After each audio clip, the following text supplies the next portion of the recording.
जरा ध्यान देंगे, हम लोग आज उसने वृत्तीय खंड सीखना है और क्या सीखना है, वृत्तीय खंड। तो शॉर्टकट में अगर समझना चाहें तो देखो, पहले तो ये परिभाषा हो गया किसका, त्रिज्यीय खंड का, सेक्टर का और वृत्तीय खंड सेगमेंट ऑफ सर्किल, है ना।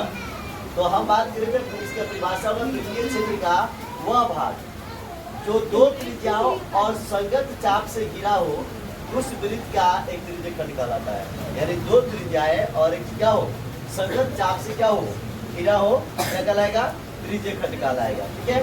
वृत्तीय खंड सेगमेंट ऑफ सर्किल की बात करें, जिसका परिभाषा हमने लिखा है कि वृत्तीय क्षेत्र का वह भाग जो एक जीवा और संगत चाप के बीच परिबद्ध हो, एक वृत्तीय खंड कहलाता है। दोनों का अगर एग्जाम्पल समझे तो सबसे ट्रिक से समझोगे तो त्रिज्या से खंडित जो खंड होते हैं उसे हम लोग क्या कहते हैं, त्रिज्यीय खंड। आजीवा से जो खंडित खंड होते हैं उसे हम लोग क्या कहते हैं, वृत्तीय खंड। तो अगर हम बात करें तो दोनों का पहले इसका हम एग्जाम्पल लेते हैं, किसका, ध्यान देंगे, त्रिज्यीय खंड का।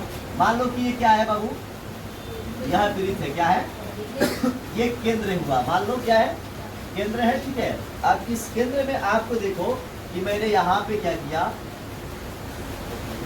आपको दो त्रिज्या लिया, कितना त्रिज्या लिया, ये दो त्रिज्या यहाँ पे वो हो गया, मान लो यहाँ क्या हो गया, ये हो गया, यहाँ क्या हो गया, ये हो गया। एक इसके साथ मान लो कि यहाँ पे आपका मान लो क्या चाप है, चाहे इसे देखो क्या है कि यहाँ पे मैंने इसको पी ले लिया। ठीक है, क्या ले लिया, पी।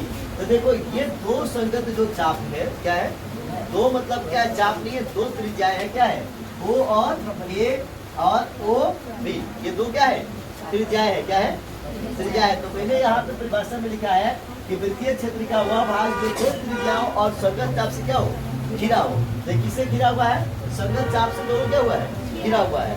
ठीक है। तो अब क्या है, दो त्रिज्याएं हैं और एक संगत चाप से घिरा हुआ है। तो इधर का जो एरिया बन रहा है वो भी एक त्रिज्यीय खंड बन रहा है, और ये भी जो एरिया बन रहा है वो क्या बन रहा है, त्रिज्यीय खंड बन रहा है। तो शॉर्टकट में समझो तो त्रिज्या से खंडित खंड को तुम क्या कर सकते हो, त्रिज्यीय खंड कर सकते हो। यानी कितनी त्रिज्या है यहाँ पे, दो त्रिज्या है।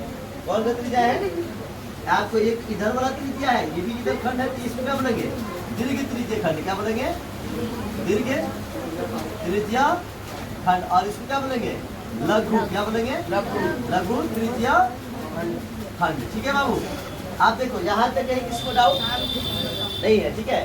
तो अब आपने क्या लिख लिया, इसको आपने जो लिखा ये क्या बना, आप देखो यहाँ पे किसे लिखोगे, आप लिखोगे ओ ए पी बी, केंद्र ओ वाले, क्या लिखेंगे, केंद्र ओ है, केंद्र ओ है, इसका क्या है, ओ वाले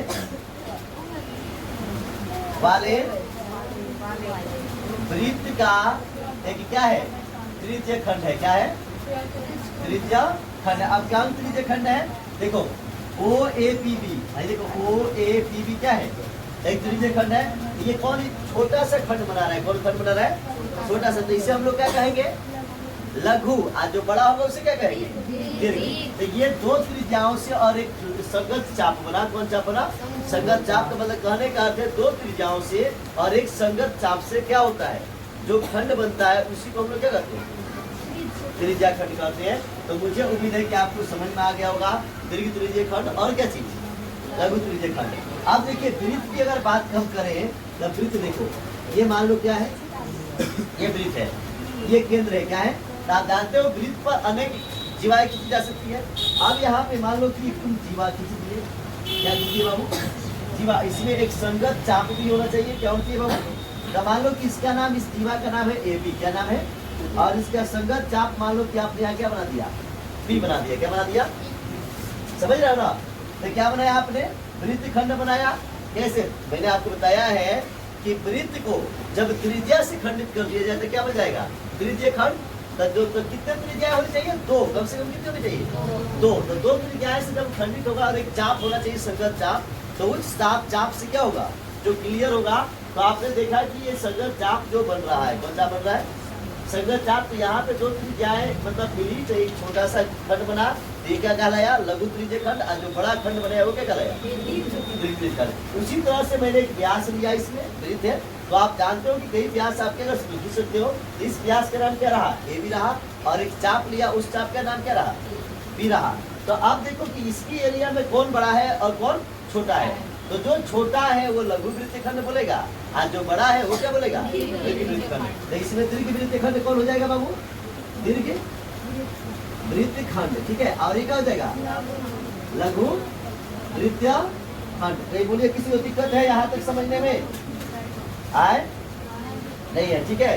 तो आप इसे क्या करेंगे, नोट करेंगे, है ना।